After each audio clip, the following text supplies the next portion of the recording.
Prajapita ब्रह्माकुमारीचे BK. भगवानबाईंचे आचार विचारांची देवाणघेवाण हे चांगल्या जीवनाची सुरुवात।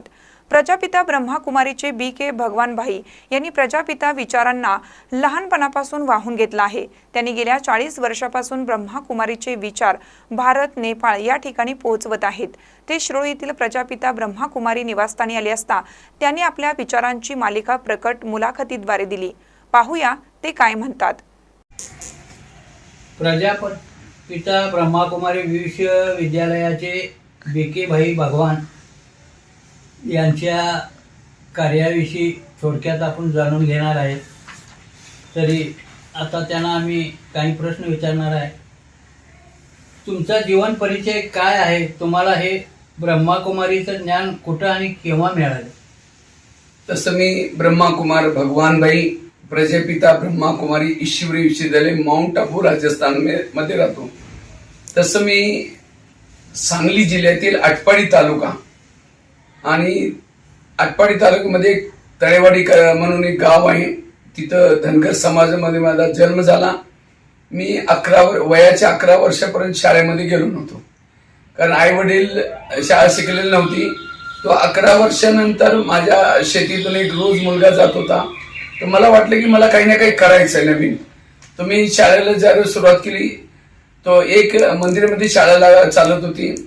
तो शिक्षकाने सांगितले तुम्ही पहिले का आला नाही? मी म्हटलं सर मला माहित नाही, मी शेतीमध्ये राहतो। त्यांनी सांगितलं ठीक आहे। मी म्हटलं पहिले सुरुवातीला तर मना केलं। मी म्हटलं नाही सर, मला बाहेर जाईन एसटीचा बोर्ड कसा वाचणार आहे, मला क शिकायचं आहे। तो माझी लगून पाहून ठीक आहे उद्यापासून ये। मला पहिल्या दिवशी 5वी इयत्तेमध्ये बसवलं आणि सांगितले पहिलीला ज्यावेळेस शिकवीन त्यावेळेस सुद्धा ऐकायचं, दुसरीला शिकवीन तरी सुद्धा ऐकायचं। रोज जायला सुरुवात केली। आई वडिलांनी मना केलं, आपल्या जवळ पैसे नाही, जाऊ नकोस। मी म्हणलं पैसे मागणार नाही, बिना पैसे शिकेल। मी रोज सकाळी उठायचे आणि निंबाचे निंबोळे एकत्र करून नंतर बाबळीच्या झाडावरती चढून बी काढायचा, करंजी एकत्र करून स्वतःच्या पायावरती शिकलो। आणि 7वी इयत्तेमध्ये बोर्डाची परीक्षा असे पूर्वी जिल्हा परिषद शाळेमध्ये तो शिक्षण सांगितलं तू वह्या वगैरे आणत नाही, उद्यापासून येऊ नको। मला वाटलं काय करायचंय, तर मी जुन्या वह्या रद्दीतून आणून त्यांना पाण्यानं धुवायचे आणि त्यांना उन्हामध्ये सुकून नंतर दोऱ्यानं शिवून अशी वही बनवून शाळा शिकलो। तर 9वी इयत्तेमध्ये त्या रद्दीतून एक ब्रह्माकुमारीचं पुस्तक सापडलं आणि त्या पुस्तकाने माझ्या जीवनाची कलांगडी झाली आणि त्यातून कसं हे सृष्टी बदलत आहे, परमात्मा या सृष्टीवर आलेला आहे, सत्य उत्तरता काय आहे, आपण कोण आहोत, कुठं आलो, कुठं जायचं, या काही गोष्टीचं मला हे पुस्तक आवडलं। तर मी आणखी काही पुस्तक मागवली आणि त्यानंतर माझा 10वी मध्ये पहिला नंबर आला तिथं आटपाडी तालुक्याकडे। त्यानंतर मी ITIचा कोर्स करण्यासाठी विट्यामध्ये आलो। ITIचा कोर्स करत असताना ITI मध्ये 8 तास बसत होतो आणि अर्धा तास तिथं एक ब्रह्माकुमारीचं पाठशाला मिळाली, तिथं मी जायला सुरुवात केली। तो जाता जाता ITI पूर्ण केला। त्यानंतर मी सांगलीमध्ये सुद्धा राहिलो। रोज 1 तास अर्धा तास ब्रह्माकुमारीचं याच्यामध्ये जात होतो। त्याच्यामुळे माझं मनोबल वाढत गेलं। मी लहानपणी पोलिसांना बघून घाबरायचो, काही सुद्धा 2 शब्द बोलू शकत नव्हतो, काही सुद्धा येत नव्हतं। परंतु हे राजयोगाचं मेडिटेशन केल्यामुळे माझ्यामध्ये हिंमत आली। त्यानंतर मी सांगलीमध्ये काही दिवस काम केलं। नंतर इचलकरंजी माझ्या भावाच्या जवळ आलो होतो इचलकरंजीमध्ये। तो इचलकरंजी माझा भाऊ पॉवरलूम मध्ये काम करतो आणि मला स्वतः वाटलं की आता जोपर्यंत आपल्याला ITची नोकरी लागत नाही तो आपण करूया। तो 2 वर्ष इथं राहिलो। इथं आसपासच्या सेंटरवरती जायचे, सेवा करायची आणि त्यानंतर मी 2 वर्षानंतर माउंट आबूमध्ये गेलो आणि ज्यावेळी मी शाळा शिकत होतो माझ्याजवळ खायला सुद्धा काही सुद्धा नव्हतं, तरी सुद्धा मी तांदूळ बनवायचं, त्या तांदळावरती काय करायचं साखर टाकून खात होतो। चोरी केली नाही, गलत रास्त्यामध्ये गेलो नाही। त्या ब्रह्माकुमारीमध्ये आल्यानंतर संस्कार चांगलं। त्यानंतर मी माउंट आबूमध्ये गेलो, तेव्हा माउंट आबूमध्ये मला सेवा करण्याचा चान्स मिळाला आणि त्यानंतर दिल्लीमध्ये सुद्धा काही दिवस राहिलो आणि माउंट आबूमध्ये आता मी 25,000 लोकांचं भोजन बनवतो, ती सेवा करतो। ती सेवा करत असताना सुद्धा भारतामध्ये जवळजवळ माझं 2010 मध्ये 5,000 शाळेचं आणि 800 जेलचं सेवा केल्यामुळे, त्यांना परिवर्तन केल्यामुळे इंडिया बुक ऑफ रेकॉर्डमध्ये त्याचं नाव नोंद झालेलं आहे. कारण मी सर्व ते ठेवलं होतं. त्यानंतर आतापर्यंत मी जवळजवळ 11,000 शाळा आणि जवळजवळ 1100 जिथं जेलमध्ये जाऊन सेवा केलेलं आहे. आणि ही सेवा करत आणि तिथून मी आज 40 वर्षापासून माउंट आबूमध्ये सेवामध्ये समर्पित आहे. आणि समाजाची सेवा भारतातील कोणा कापऱ्यामध्ये जाऊन सगळीकडं मुलांना जागृत, युवांना जागृत करण्याचं काम करतो. त्यानंतर नेपाळमध्ये सुद्धा 70 जिल्ह्यामध्ये गेलेला आहे आणि 40 मासिकाचे लेखक आहेत. आतापर्यंत 3000 पेक्षा जास्त लेख लिहिलेले आहे. यूट्यूब में, गूगल में BK भगवान भाई लिहा. खूप सारे लेक्चर्स, व्हिडिओ क्लासेस येतात. हा माझा जीवन परिचय थोडक्यात. सत्य जीवनशैली बदलत असल्याने युवकांना बदलण्यासाठी कशाची गरज आहे असं तुम्हाला काय वाटतं? तुम्ही खूप चांगला प्रश्न विचारला. आज भारतामध्ये युवकाची संख्या खूप आहे. युवक या देशाचा मुख्य आधार आहे.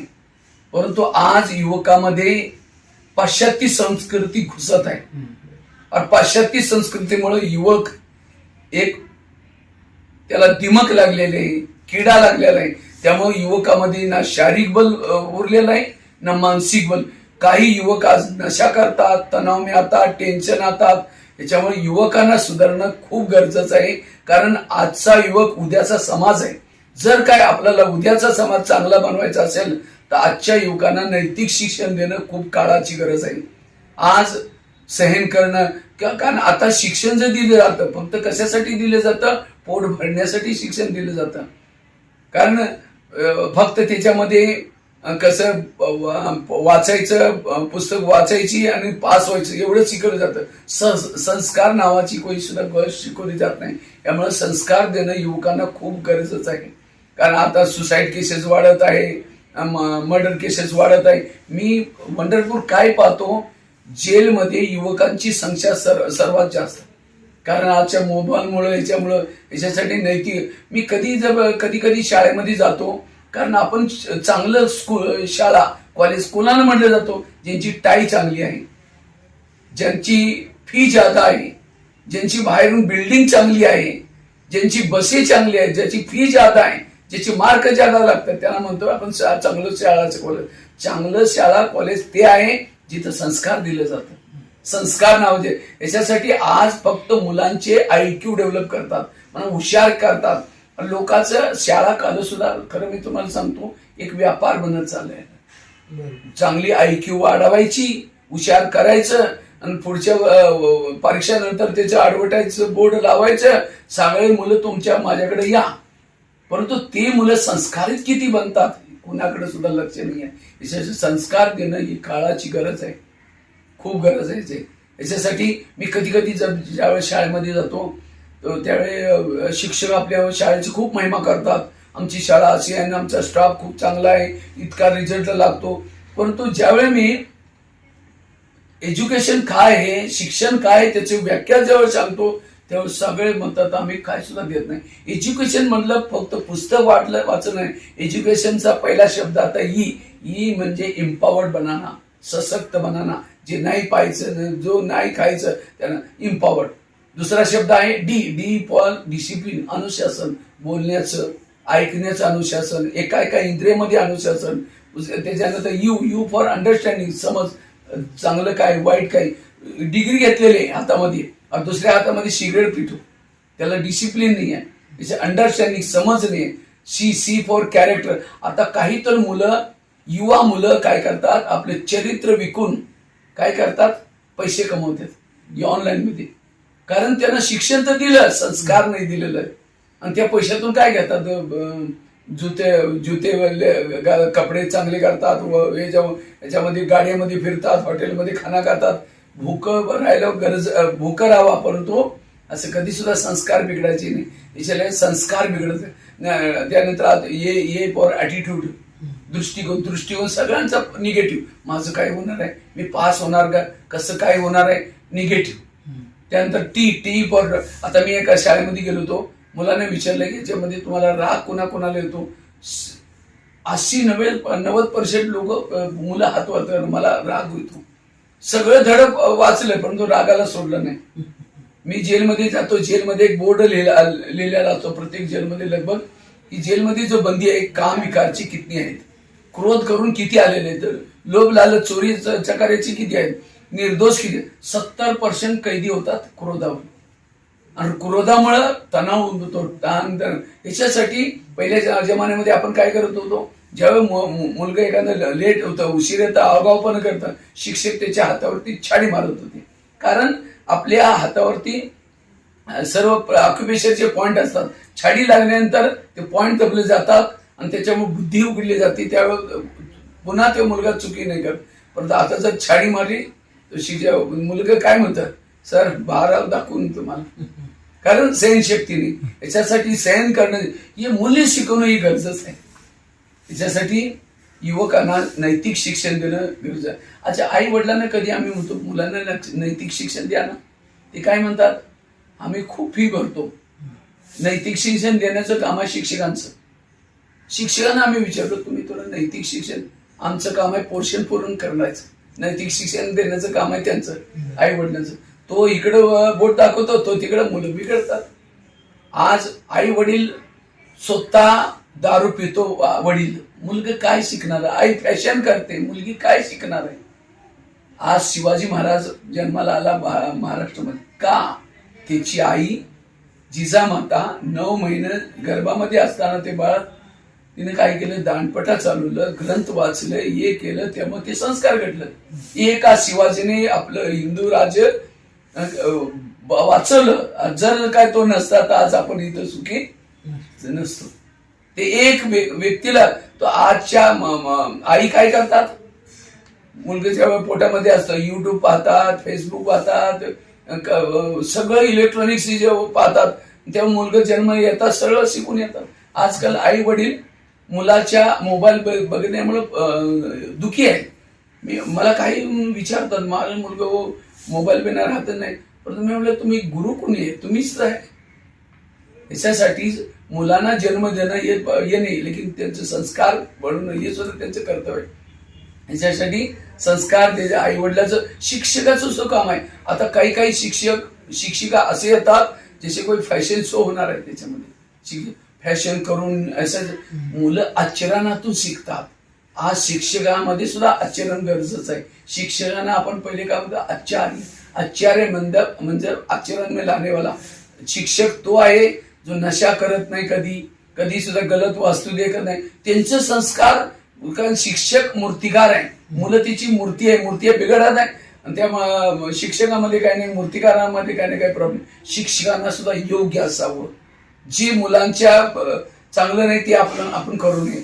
याच्या प्रकारे शिक्षकाने ध्यान दिलं, त्यानंतर आई वडिलांनी ध्यान दिलं, त्यांना मुलाचं सुद्धा कर्तव्य. जशी मी आपली गोष्ट सांगली, आज आमचे आई वडील कसे होते, परंतु आम्ही तिथं राहत असताना सुद्धा आपले स्वतःला वाटलं की आपल्याला संस्कार घडवायचे, त्या मुलाच्या मध्ये सुद्धा यायला पाहिजे, आपल्याला चांगले संस्कार घडवायचे, नंतर समाजामध्ये युवकामध्ये बदलून. आता समाजामध्ये गुन्हेगारी वाढायला लागली, समाज गुन्हेगारी मुक्त व्हावं यासाठी काय करायला पाहिजे. समाजामध्ये गुन्हेगारी वाढत आहे, कारण गुन्हेगारी करणारा कोण, गुन्हेगार कुणी व्यक्तीचा दुश्मन नाही आहे. दुश्मन आहे एक काम, क्रोध, लोभ, मोह, अहंकार या विकारांच्या मुळे गुन्हेगारी, अपराध, नशा वाढतात. याच्यासाठी या विकारांच्या वरती विजय प्राप्त करण्यासाठी आपल्याला काय करायचं, आध्यात्मिकताची गरज आहे.